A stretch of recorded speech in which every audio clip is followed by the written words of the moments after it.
Hello बच्चों, स्वागत है आपका आपके अपने channel learn Hindi easy way with me पर। तो आज हम लोगों जो बाल गोविंद भगत पाठ पढ़े थे उसका जो प्रश्न अभ्यास रह गया है उसको आज करेंगे। तो चलिए अब जल्दी से टाइम बर्बाद नहीं करते हैं और क्वेश्चन आंसर स्टार्ट करते हैं। पहला क्वेश्चन है, बाल गोविंद भगत गृहस्थ थे फिर भी उन्हें साधु क्यों कहा जाता था?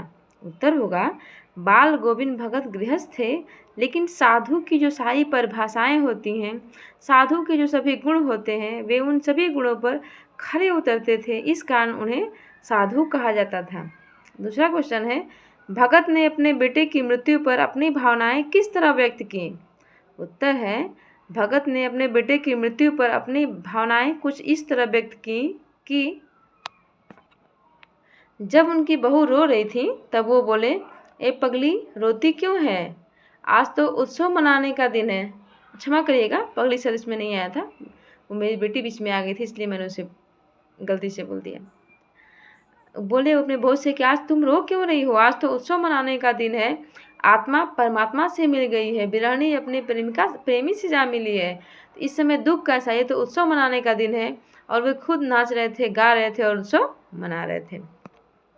अगला क्वेश्चन है, पुत्र वधू द्वारा पुत्र की मुखाग्नि दिलाना भगत के व्यक्तित्व की किस विशेषता को दर्शाता है? तो देखिए हमारे समाज में नियम क्या है कि जब भी किसी की मृत्यु होती है, इस मान लीजिए पुत्र की मृत्यु हुई तो पिता देंगे, पिता की मृत्यु हुई तो पुत्र देते हैं। लेकिन जो बाल गोविंद भगत है उन्होंने जो मुखाग्नि है पुत्र की वो अपने पुत्र वधू से दिलाई। इससे उनकी यही विशेषता झलकती है कि वे रूढ़िवादी सोच के नहीं थे, वे आगे की सोच के थे, बल्कि मॉडर्न जिसको आधुनिक सोच कह सकते हैं हम, रूढ़िवादी विचारधारा के नहीं थे बल्कि अगली और अच्छी सोच के व्यक्ति थे। चलिए अब अगला क्वेश्चन आगे देखिए, पैराग्राफ है, निम्न अनुच्छेद के आधार पर दिए गए प्रश्नों के उत्तर दीजिए। तो सबसे पहले अनुच्छेद नहीं पढ़ना चाहिए, पहले प्रश्न पढ़ना चाहिए। पहला प्रश्न है, बाल गोविंद भगत ने पतोहू से बेटे को आग क्यों दिलाई?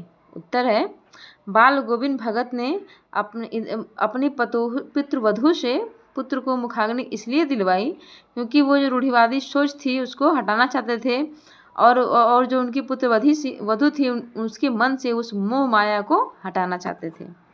अगला क्वेश्चन है, पतोहू बाल गोविंद भगत को छोड़कर क्यों नहीं जाना चाहती थी? उत्तर देखिए, चलिए देखते दूसरा क्वेश्चन क्या था, पतोहू बाल गोविंद भगत को छोड़कर क्यों नहीं जाना चाहती थी? उत्तर देखिए, पतु बेचारी रो रही थी और सोच रही थी कि यदि मैं चली जाऊंगी तो बुढ़ापे में कौन आपके लिए भोजन बनाएगा, बीमार पड़े तो कौन एक चुल्लू भर भी पानी देगा, मैं पड़ी रहती हूँ आपके चरणों में, मुझे अपने चरणों से अलग मत कीजिएगा, आपको चुल्लू भर भी पानी कौन देगा, अर्थात मतलब आप बीमार पड़ जाएंगे तो आपको सेवा कौन करेगा, आपको 2 रोटी बनाकर कौन देगा, इसीलिए बहू अपने ससुर को अकेले छोड़कर नहीं जाना चाहती थी। अगला क्वेश्चन है, पतोहू के रोने पर भी भगत का निर्णय क्यों नहीं बदला?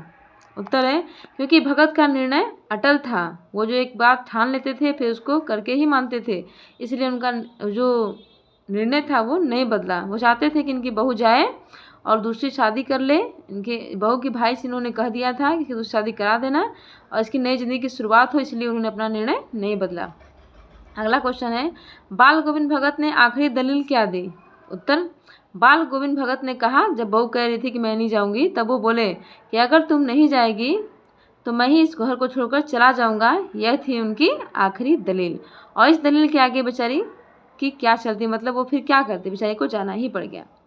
अगला क्वेश्चन है, चुल्लू भर पानी का अर्थ बताइए। उत्तर, चुल्लू भर पानी का अर्थ है थोड़ा पानी, अर्थात कोई आपको जब पानी की जरूरत पड़ेगी, चाहे थोड़ा या ज़्यादा, जब आप बीमार हो, आपको प्यास लगी हो, तो आपको देख रेख कौन करेगा? आपको चुल्लू भर पानी मतलब आपके देख रेख करने के लिए कौन रहेगा? मतलब कोई भी आपका सहारा होना चाहिए। अब देखिए पाठ से आगे वाले में उतना इम्पोर्टेंट नहीं है जो आपको आए। हाँ देखिए, अब व्याकरण चिन्ह में आएगा, योजक चिन्ह किसे कहते हैं? तो हम पढ़ा चुके थे आप लोग को, योजक चिन्ह वो होता है जिसमें 2 बराबर शब्दों के बीच में जो लगता है, बराबर शब्दों से मतलब क्या, जैसे दोनों शब्द संज्ञा हो या सर्वनाम हो या विशेषण हो, और खास करके ये दोनों शब्द हैं द्वंद्व समास में, ये जो योजक चिन्ह है द्वंद्व समास के बीच और जो समासिक पद होते हैं उनके बीच में ये लगता है। देखिए कौन कौन से, जैसे माता पिता, ऐसे शब्दों के बीच में लगता है जिनको तोड़ने पर और शब्द आए, जैसे माता पिता, माता और पिता, लड़का लड़की, लड़का और लड़की, भाई बहन, भाई और बहन। इन्हीं चिन्हों के बीच जो शब्द लगते हैं उन्हें हम क्या बोलते हैं? योजक चिन्ह। जैसे और देखिए इसमें ऊपर नीचे, छोटा बड़ा, पाप पुण्य, जो भी विरार्थक शब्द मतलब विलोम शब्द होते हैं उनके बीच भी लगते हैं। और इसमें दोनों खंड प्रधान होते हैं, मतलब दोनों शब्द या तो संज्ञा हो या तो सर्वनाम हो या तो विशेषण हो, तो उनके बीच में लगेगा। और जब दोनों शब्दों का एक ही अर्थ हो, एक सार्थक अर्थ हो, एक निरर्थक अर्थ हो, तो उनके बीच में भी ये चिन्ह लगता है। जैसे उल्टा पुल्टा। उल्टा तो ठीक समझ में आ रहा है, लेकिन पुल्टा क्या है? ये इस शब्द का कोई अर्थ नहीं है, इसलिए वो निरर्थक है। तो सार्थक और निरर्थक शब्दों के बीच में भी योजक शब्द का प्रयोग होता है, और विलोम शब्द के बीच में भी योजक शब्द का प्रयोग होता है। और जो शब्द समान रूप से प्रधान होते हैं, जैसे जो किस में आते हैं, वो द्वंद्व समास में। और जो दोनों संज्ञा हो या सर्वनाम हो, दोनों विशेषण हो, उनके बीच में भी योजक चिन्ह आता है। तो आप ध्यान दीजिएगा। और जब भी मेरा वीडियो देखिए आप, तो आप अपने साथ पेन और कॉपी लेके बैठिएगा, तभी आप इसको लिख पाएंगे, तभी आपको समझ में आएगा, अन्यथा आपको समझ में नहीं आएगा। आगे देखिए अगला क्वेश्चन क्या था? उद्धरण चिन्ह का प्रयोग। देखिए उद्धरण चिन्ह क्या होता है? जब हम किसी के कहे हुए वाक्य को, किसी के कथन को ज्यों का त्यों लिखना चाहेंगे, तो उनके द्वारा कहे गए कथन को हम दोहरे उद्धरण चिन्ह के अंतर्गत लिखेंगे। और जहाँ पे कोई विशेष शब्द हो, कोई पुस्तक हो, कोई समाचार पत्र हो, किसी का उपनाम हो, शीर्षक हो, और उसको लिखना है, तो उसे हम इकहरे उद्धरण चिन्ह के अंतर्गत लिखेंगे। हिंदी में उद्धरण चिन्ह 2 प्रकार के होते हैं, इकहरा और दोहरा। तो दोहरे का प्रयोग हम कब करते हैं? जब हम किसी के कहे हुए कथन को लिखते हैं, हूबहू लिखते हैं, तब उसके अंतर्गत हम दोहरे उद्धरण चिन्ह का प्रयोग करते हैं। और जब किसी विशेष व्यक्ति, वस्तु, स्थान, उपनाम, शीर्षक, किसी समाचार पत्र, किसी का नाम हो, तब हम उसको इकहरे उद्धरण चिन्ह में लिखते हैं। जैसे उदाहरण देखिए आप, जीवन विश्व की संपत्ति है, ये कथन किसने कहा है? जयशंकर प्रसाद ने। देखिए इनके कहे हुए कथन को दोहरा उद्धरण चिन्ह में लिखा गया है। अब कमानी की कथा संक्षेप में लिखिए। कमानी जयशंकर प्रसाद की एक रचना है। देखिए कमानी जो है सबसे इंपॉर्टेंट शब्द है इस वाक्य में, तो इसको हम इकहरा उद्धरण चिन्ह के साथ लिखे हैं। अब देखिए अगला इसी में है, निराला पागल नहीं था। निराला कौन? सूर्यकांत त्रिपाठी निराला। तो ये भी किसी विशेष व्यक्ति का नाम है, तो इसको भी हम इकहरे उद्धरण चिन्ह के अंतर्गत लिखेंगे। अगला देखिए, हिंदुस्तान एक दैनिक पत्र है। हिंदुस्तान क्या है? एक पत्र का नाम है, तो इसको भी हम विशेष दिखाने के लिए इकहरे उद्धरण चिन्ह का प्रयोग करते हैं। अगला देखिए, अगला है रेखा चित्र। तो रेखा चित्र किसे कहते हैं? जब कोई व्यक्ति किसी वस्तु, स्थान, घटना, दृश्य का इस प्रकार वर्णन करे कि आप पाठक के मन में, जो पाठक है पढ़ रहा है, जो श्रोता है सुन रहा है, उसके मन में उसका हूबहू चित्र बन जाए, तो उसे हम क्या बोलते हैं? रेखा चित्र कहते हैं। जैसे रेखा बाल गोविंद भगत सोना। जैसे बाल गोविंद भगत हम आपको पढ़ा रहे थे, तो आप जब इसको पढ़ रहे होंगे तो आपके मन में जैसी जैसी आकृतियाँ इसमें बताई गई, जिस ढंग से इसमें लिखा गया है, वो सब चीज़ आपकी आंखों के सामने एक फिल्म की तरह चल रहा था। इसलिए इस रचना को हम क्या बोलेंगे? रेखा चित्र बोलेंगे। और सोना महादेव वर्मा का एक रेखा चित्र है, उसे भी आप पढ़े होंगे इससे पीछे वाली कक्षा में, तो वो उसमें भी कुछ ऐसा ही वर्णन है। अब देखिए व्याकरण वाला पोर्शन क्या करना है।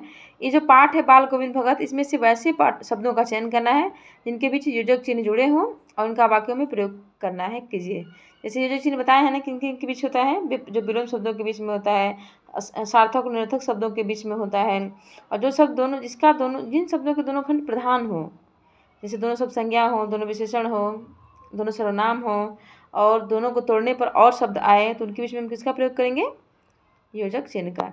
3 शब्द ये आपके लिए होमवर्क है, आप सभी लोग इसको करिएगा और अपने से अपना मेहनत करिए, आगे बढ़िए, और खुद ही अपने जो है मूल्यांकन कर्ता बनिए। आप जो भी बनाइए और उसको देखिए, ईमानदारी से पढ़ाई को कीजिए।